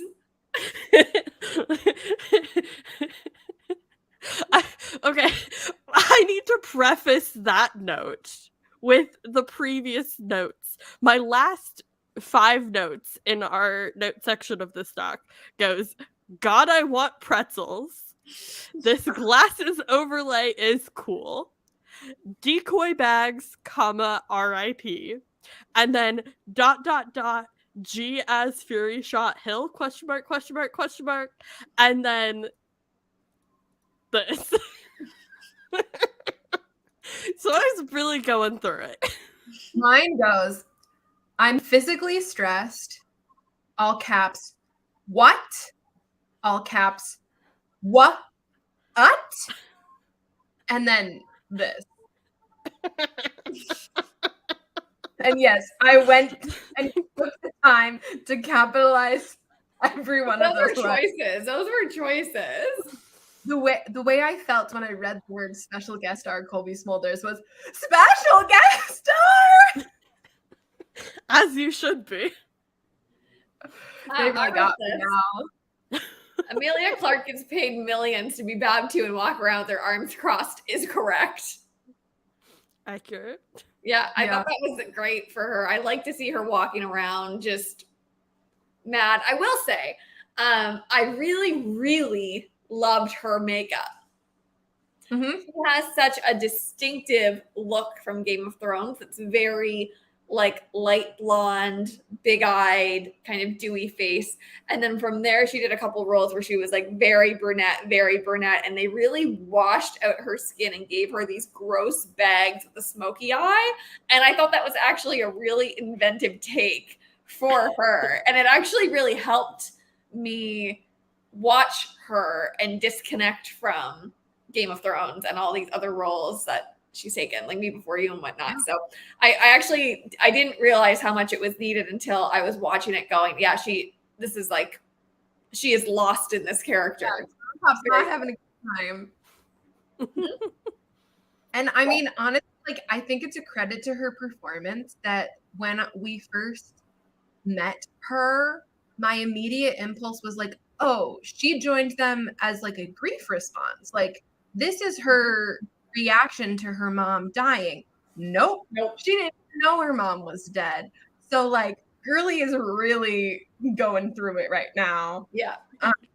Yeah. But to that point, sort of, one of my other favorite notes of mine, and I mean this sincerely, I wrote, 2 people are dead already. Love that. And I really do. Like, an MCU project with the high body count. Let's get into it. Mm-hmm. Yeah, I love that. Like, before we even rolled opening credits, 2 dead bodies. Iconic. Genuinely. Like, let's get into it. I wrote this. Yeah, and then not long after, because I had to rewind because I wasn't paying attention for a really long time. So sometime around the same point in time in the show, I wrote this. Yeah. Oh, damn. Uh-huh. And I think that was about Yeah. Agent Ross, but I'm not sure. Seems like I wrote, wow, 2 deaths before the credits hit. I love that for them. But not to completely circle back to your point earlier, Liz, about the makeup, is I thought she looked like there was one moment like mid-episode where I went, wow, she looks really young here. And especially compared to like how much they tried to mature her up for like specifically Game of Thrones, and for her to here be very much like kid going through it. Yeah, I I had thought was a great choice. the same reaction at Yeah. one point. Was it when she was with Talos? Maybe? yeah. It was either that or right after it. Yeah. Amelia Clark. Amelia Clark. Amelia Clark. Who else has a note they want to share? I said, okay, the lights are slay. I don't really know why, because it was in the beginning. It was like the opening scene. I don't know what this means, Marissa. It was like immediately after Prescott got shot and like the Skrull Ross was running. And I said, okay, the lights are slay. What lights was I talking about? Do we want to do a few rapid fire slays? I think I had one. I did write some slays. Oh, I did. All right, so like give us Before we get into that, can I hard cut off your transition and actually bring us to like a serious talking point? Absolutely. Okay. While we're not on this topic. Anyways, speaking of Skrull culture and customs, etc., etc., etc., there was one moment during this where Fury meets Talos again, and they have this moment where they do the like forehead touch and the like big breath, which is very much like an aloha moment. If you, and again, I'm not like really the person to talk on this, so like listen to like Kanaka people if they're talking about this at all. But like within like the native Hawaiian, the Kanaka Maoli like ancient traditions, that's how like they greeted each other, was with the forehead touch, and then they would take a big breath together. And that's like now how they have like aloha as like a greeting or whatever, because like it like transliterates to like the greeting breath or whatever. The ha is the breath, and what, not the point. The point is I saw that moment and I was like, wow, interesting. I'm having a lot of feelings about them taking this indigenous tradition and slapping it on alien culture and calling it world building. And you know, like we're all mainlanders, like we're not here to like say whether or not this is like respectful or not. And if anybody has any people talking about that, I would love to hear more from like Truba's Kanaka Maoli about this whole thing. But I just thought it was something to put in our brains to ponder as we're moving through what choices are they making for like cultural world building with the Skrulls that are we seeing, and where are they drawing from in our real life, and what does that say about how they want us to perceive this culture? Just little food for thought. Yep. And it seems like from what we're seeing, we're going to learn a lot about Skrull culture in this series. So Good flag. Good flag for sure. Marissa, how are the sirens in Chicago? They haven't left yet. They're off my street. Okay, we're good. There we go. Sirens are not a sleigh. No. But what did you have in your notes that was a sleigh? Okay. Well, I said that those lights were sleigh, but I don't know what those lights are. And then I said, this was during the opening credits. I said, have we not heard of artists? Score is a sleigh, though. So, Score was During that, the score was the sleigh, though. I don't really remember the score and the rest of that. yeah. During that opening monologue from Prescott Bestie, he's like, imagine the world, blah, blah, blah. Not very hard, is it? And I wrote that quote and then slay. I have a quote that was a sleigh from Olivia Colman. Do you have a clock, or this is SLJ to Olivia Colman. Do you have a clock fetish you've been keeping from me all these years? Mm-hmm. Slay. That was a sleigh. And he also said, you look amazing. That was a sleigh. I did not write the word slay, but in that same scene, I did write, ooh, Olivia has facts, which is a slay. Yeah, 100%. During the spaceship landing scene with Fury and the bright white light, the sound design, because I was listening on the big TV with all the speakers, literally rattled all of the bones in my body as that landed. That is a Slay, I guess. Yeah. On that note, the score was a sleigh. I really was vibing with the dramatic score they were feeding us. I did already say that. Oh, did you? Yeah, that's fine. Really? I thought you said the lighting was a sleigh. No, and then I about the opening credits. Oh, sorry. Yeah.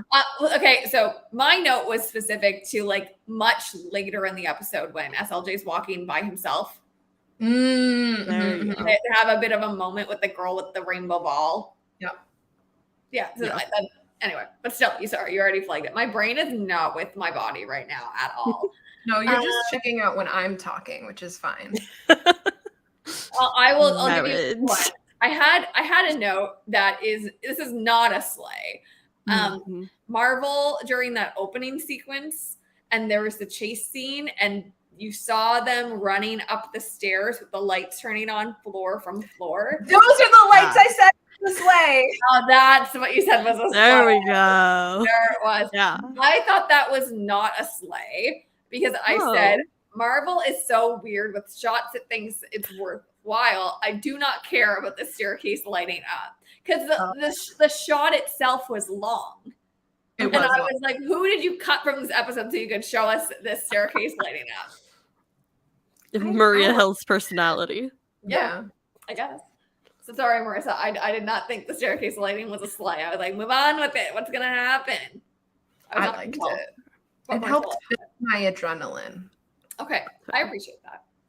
I said to Sonia Bestie's apartment, whatever, I would kill a man for this library. Slay. Yep. I said I'm curled into the smallest ball a person can be, which is true. I did start watching the episode like in the fetal position. I was so stressed. And I think that's a sleigh. Yeah. Yeah. I said the costumes were a sleigh, and I was specifically referring to the Skrull extras. And like not just the extras, but like the Emilia Clarke sequence with that guy that turned into a character. Like I thought everyone in that scene had a great outfit. Yeah. The line, I'm not the cause is home. Slay. Yeah. We love making us root for the villain. Iconic. Yeah. They bowed to Emilia Clarke. I love it when Emilia Clarke enters a property and makes people bow to her. Slay. Slay. Yeah. How many more slays? Fury getting incredibly quotable lines that could be flipped into Twitter GIFs. Slay. Yeah. I did stop and pause every time there was like background signage with like Russian text on it to see if I could sound it out. And I think that's a personal slay. Mhm. One of the signs apparently said for sale. I had to Google it because that's what I thought based on like the shape. And I was right. Really proud of that one. Oh, I wrote crisis of faith, 2 exclamation marks. I've had like 5 of those. Hashtag relatable. Slay. I'm going to go through some of the ones in Alexis's notes. I'm highlighting them. Alexis wrote, stained glass. I love stained glass. I want the stained glass. Assumed slay. Yeah. Alexis also wrote fancy car. That's it. That was the whole note. Slay.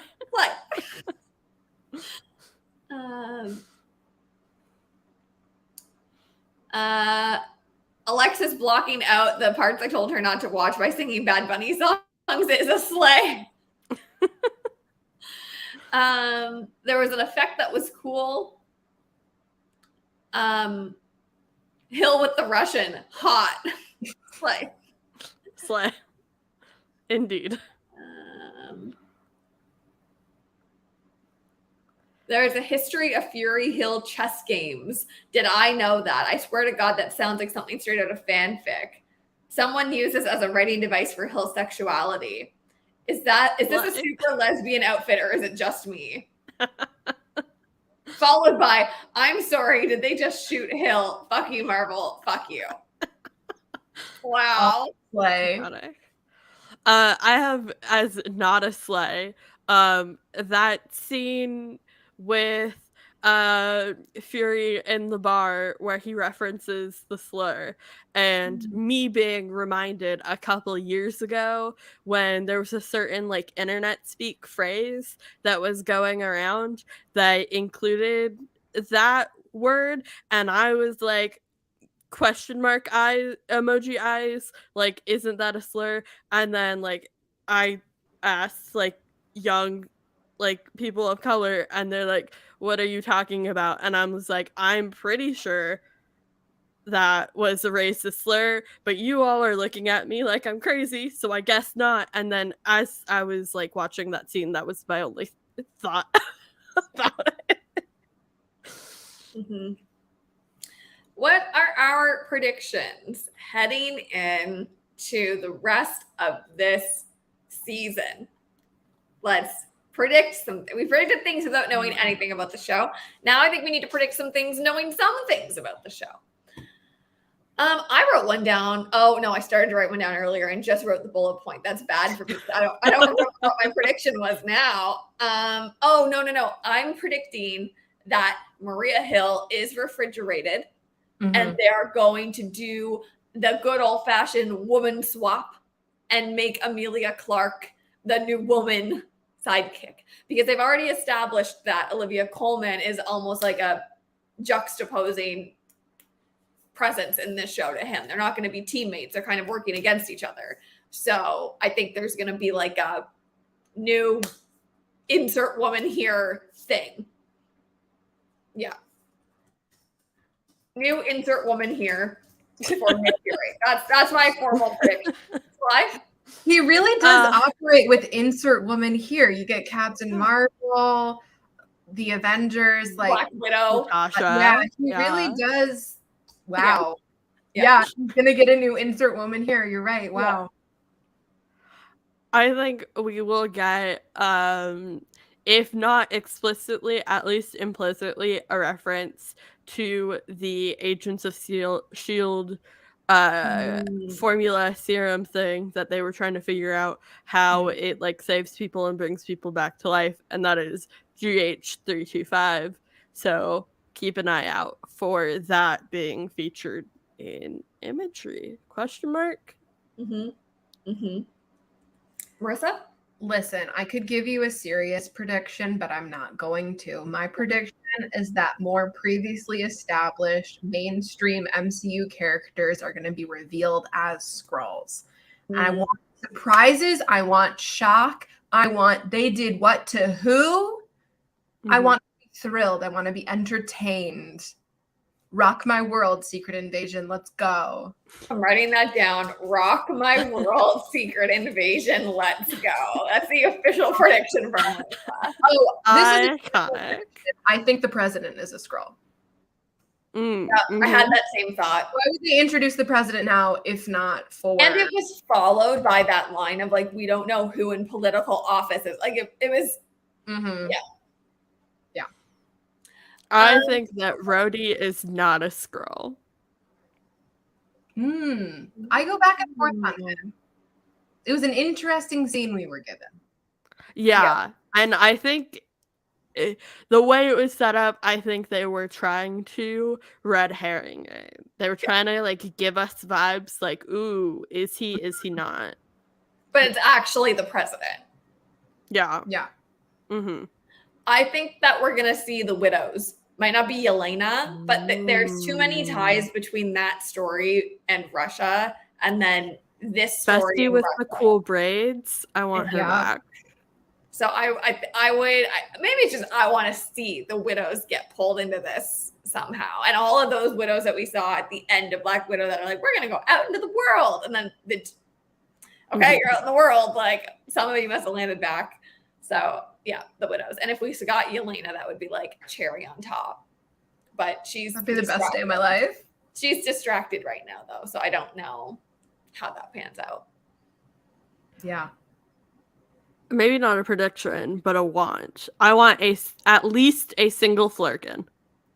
Ooh, yeah. Give us more cats. Yep. Here's a question for the class, and I'd like to hear thoughts in the comments too. These shows have pretty regularly given us a glimpse into like another story in the MCU and like that end credit sequence or whatever. So who do we think is going to come in and out of Secret Invasion? Do you know what I mean? Like the end credit scene of the last episode, who are we going to see? What are we setting up? I would assume it's Monica Rambeau because she's recruited by a Skrull in WandaVision to go up to, is it Saber with Fury? Yeah. So I would assume she might be the one that comes back. Oh, Bunky has a great shout though. That actually is probably right. Bunky to the official list. Predictions. Bunky says Countess Valentina Allegra de Fontaine.